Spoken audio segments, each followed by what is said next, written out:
mtazamaji, tuelekee hadi kwa Hilda Kipto ambaye amekita kambi katika mji wa Kitengela. Hilda, usukani kwako.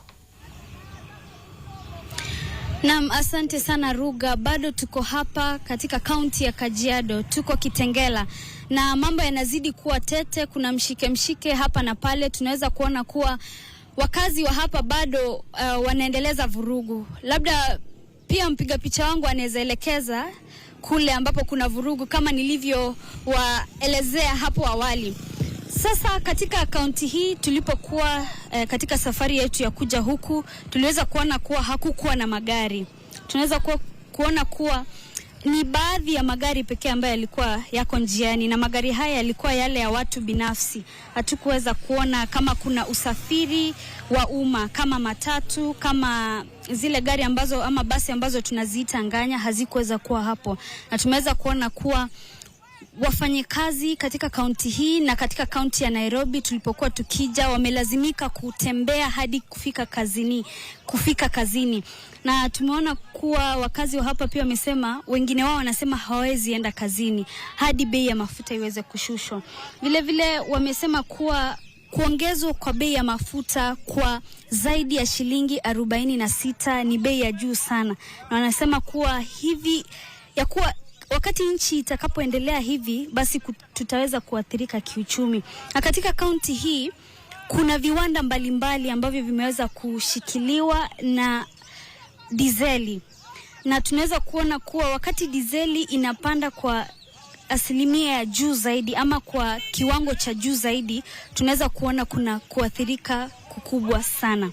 Na tukiangalia pale tunaweza kuona wanabodaboda ambao wamekaa hapo, wamekaa ange kuangalia kama wanaweza kubeba baadhi ya wafanyabiashara, kuweza kubeba baadhi ya wakazi, kwa sababu hakuna matatu yote ambayo inaweza kupita hapa. Na pia wameweza kusema haitachukua tu siku 3 kuweza kuendeleza huu mgomo. Wamesema kuwa hata ikiwezekana siku zaidi ya 30 basi wataweza kufanya hivyo.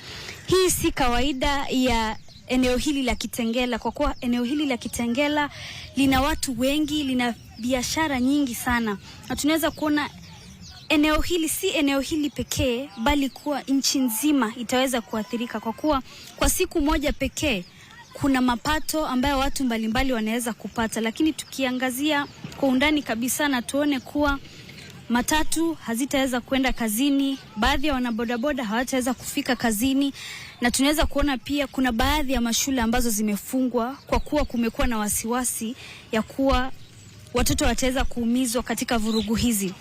Kule mwisho, katika sehemu ya mwisho, tunaweza kuangalia kuwa polisi wanaweza kujaribu kudhibiti hali. Wameweza kukaribia kwa ukaribu ili waweze kuona hali ilivyo, kwa kuwa katika eneo hili la Kitengela tunaweza kuona vurugu kwa dakika moja limeanza, vurugu imetulia, vurugu imeanza, vurugu imetulia.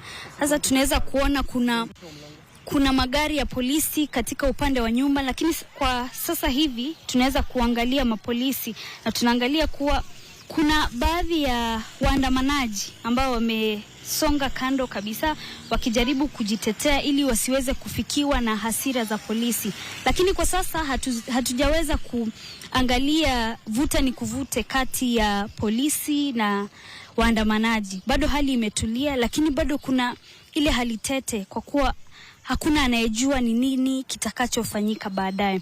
Na pia wakati mgomo huu ulianza, wahudumu wa matatu na pia wale ambao wana magari yao ya kibinafsi, na pia kuna wale ambao wana hizi gari ambazo tunaziita kama zile za Uber, ambao wanaweza kuchukua wateja wao, walikuwa wameagana kuwa wataweza kufanya maandamano hii pamoja. Lakini kinyume na vile walivyoagana, tunaweza kuona hizi gari za kibinafsi na zile gari za kibiashara bado zinaendelea na kazi hizo.